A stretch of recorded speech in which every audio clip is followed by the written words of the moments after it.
Assalamu alaikum warahmatullah. Today we are going to discuss part first of 12th class physics. जो 12th class physics है उसका जो part A है, पहला part जो है इसका सिलेबस क्या है वो हम डिस्कस करने जा रहे हैं।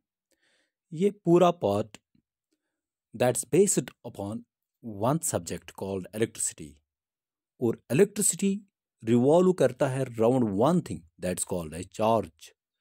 लिहाजा चार्ज और इलेक्ट्रिसिटी की नॉलेज होना इम्पॉर्टेंट है पहला पार्ट समझने के लिए। यहाँ पे एक ओवरव्यू दिखाया गया है कि सिलेबस 12th का जो पहला पार्ट जो है फिजिक्स का, उसका सिलेबस क्या है। सबसे पहले हमें पता होना चाहिए इलेक्ट्रिसिटी है क्या। Electricity is the study of charges. ये चार्जेस का इल्म है। कुछ लोग इसको लिखते हैं अपने नेट पे या बुक्स में पढ़ोगे, कुछ लोग तो लिखते हैं it is the name given to electric current. कुछ लोग तो लिखते हैं इसको it is the electrical energy. कुछ लोग लिखते हैं it is the electrical power.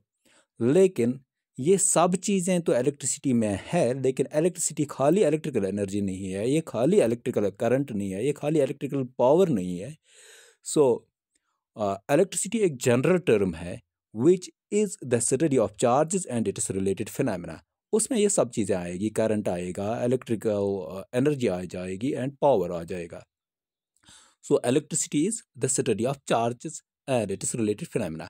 अब अगर ये चार्ज रेस्ट में हो तो उस रेस्ट में चार्ज के बारे में पढ़ने को इलेक्ट्रोस्टैटिक्स कहेंगे। ये यहाँ पे हमारा पहला यूनिट बन जाता है 12th की फिजिक्स का। So electrostatics is the study of charges at rest. It is the study of charges at rest. It is the study of static charges. So it is also called as static electricity. पहले तो इसको कहा जाता था amber effect, लेकिन आज amber effect को what's called electrostatics को एम्बर इफेक्ट नहीं कहेंगे। लेकिन जब ये इलेक्ट्रोस्टैटिक्स इवॉल्व हुई way back in 1600 BC in that times of Thales, तब rather 600 BC, not 1600, 600 BC जब ये इवॉल्व हुई थी in the times of Thales, तब एम्बर इफेक्ट से ही इवॉल्व हुई थी। एम्बर इफेक्ट में क्या था, एम्बर यहाँ पे थोड़ा इसके बारे में बता दूँ। एम्बर एक रेजिनियस मटेरियल हुआ करता था जो कि प्लांट्स या एनिमल से निकलता है, एक रेजिनियस मटेरियल। ये मान लीजिए ये एम्बर है।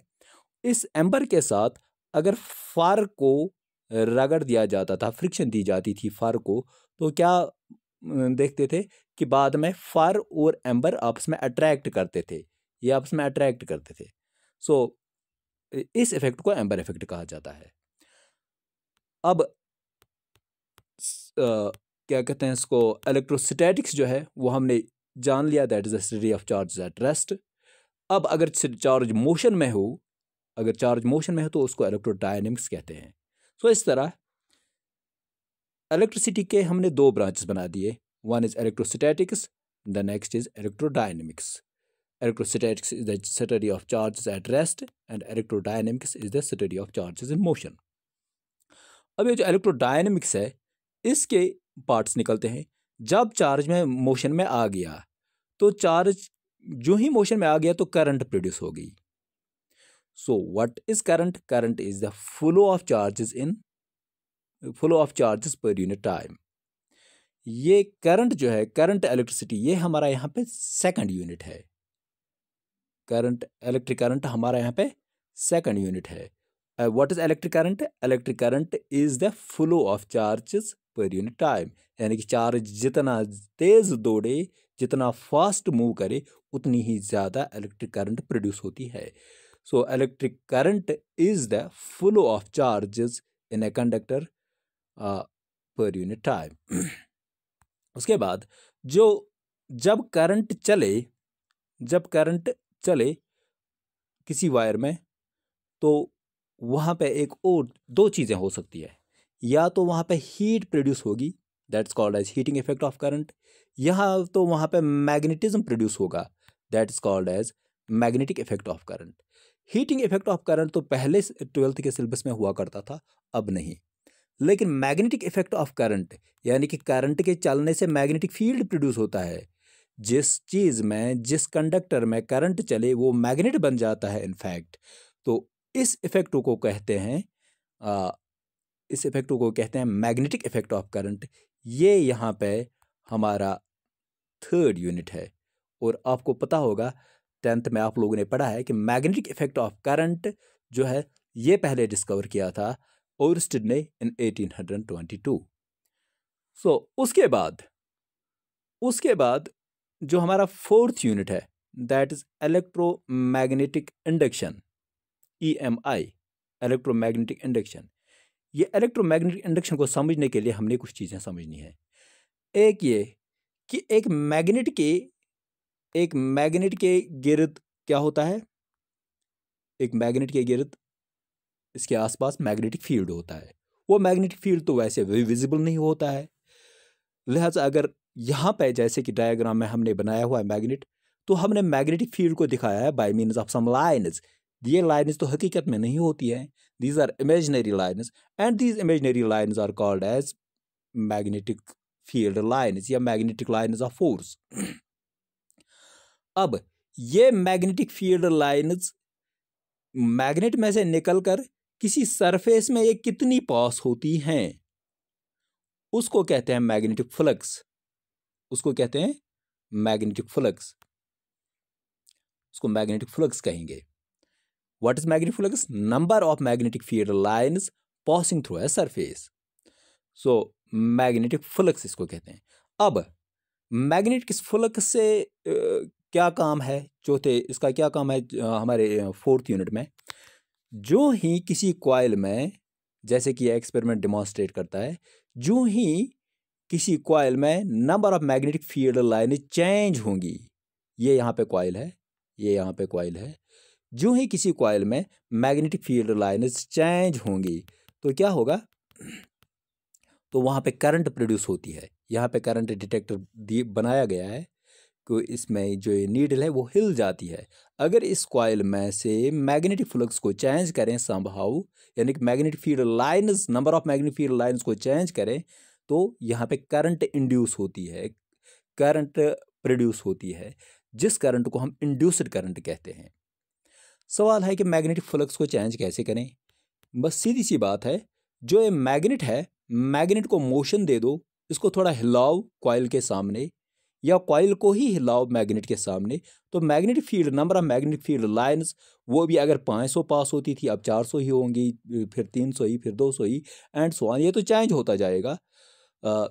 या तो कॉइल को मोशन देनी है या तो क्या कहते हैं इनको, मैग्नेट को मोशन, मीन्स की रिलेटिव मोशन होनी चाहिए थी मैग्नेट और कॉइल के दरमियान।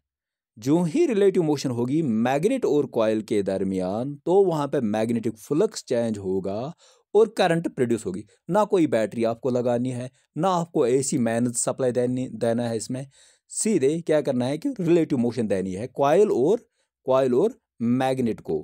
कॉइल और मैग्नेट को आपने रिलेटिव मोशन दी तो क्या है, करंट प्रोड्यूस होगी और उस करंट को आप डिटेक्ट करोगे अपने करंट डिटेक्टर से। This experiment demonstrated that whenever magnetic flux linked with a coil is changed, current is produced in it। तो इसमें क्या है, करंट इंड्यूस होती है। इस करंट को इंड्यूस्ड करंट बोलते हैं। इसी तरह EMF भी इसमें इंड्यूस होता है, इसको इंड्यूस्ड EMF बोलते हैं। और इस फिनोमेना को हम इलेक्ट्रोमैग्नेटिक इंडक्शन बोलते हैं। ये जो बात मैंने आपको बोली, ये फैराडे ने पहला ला दिया। ये this is Faraday's first law. ये फैराडे ने बोला, Faraday's first law was that whenever magnetic flux linked with a coil is changed, जब भी मैग्नेटिक फ्लक्स को हम चेंज करें हम किसको, मैग्नेटिक फ्लक्स को, तो करंट इंड्यूस होगी इसमें कॉइल में। एक बात ये। दूसरा लॉ जो इसने दिया, जितना तेज हम फ्लक्स चेंज करेंगे उतना ही ज़्यादा EMF भी प्रोड्यूस होगा। यानी कि EMF और current produced in the coil is directly proportional to rate of change of magnetic flux. So यहाँ पे चौथा यूनिट किस बारे में है वो हमने समझ लिया। क्या है चौथे यूनिट का नाम?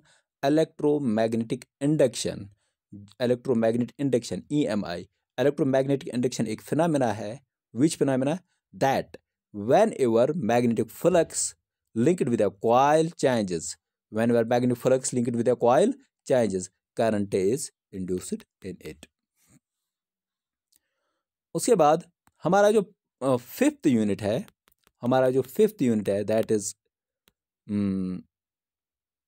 that is this very thing, that is electromagnetic waves।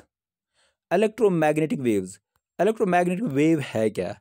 Electromagnetic wave में एक इलेक्ट्रिक फील्ड और एक मैग्नेटिक फील्ड हुआ करता है, दोनों ऑसिलेट करते हैं, इलेक्ट्रिक फील्ड और मैग्नेटिक फील्ड ऑसिलेट करते हैं। कैसे? Perpendicular to each other and perpendicular to the direction of wave. Electromagnetic wave generate कब होगी? जैसे कि मैंने आपको पहले ही बोला कि ये पूरा पार्ट जो है that revolves around one thing, that is charge. हाँ, चार्ज जब चल गया तो करंट से वजूद में आ गया मैग्नेटिक फील्ड, और मैग्नेटिक फ्लक्स चेंज करने से वजूद में आ गई इंड्यूस्ड करंट, जिससे हमारा फोर्थ यूनिट बनता है। और फिर अगर यही चार्ज एक्सेलरेट हो जाता है, अगर चार्ज एक्सेलरेट हो जाए तो क्या है, तो वहाँ पे वेव प्रोड्यूस होती है, जिसको हम कहते हैं इलेक्ट्रोमैग्नेटिक वेव।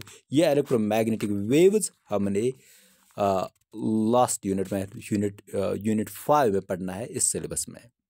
होप दैट एक मुख्तसर सा डिस्कशन इस सिलेबस में का आपकी समझ में आ गया होगा कि what our syllabus is related to. Have a good day. अस्सलाम वालेकुम।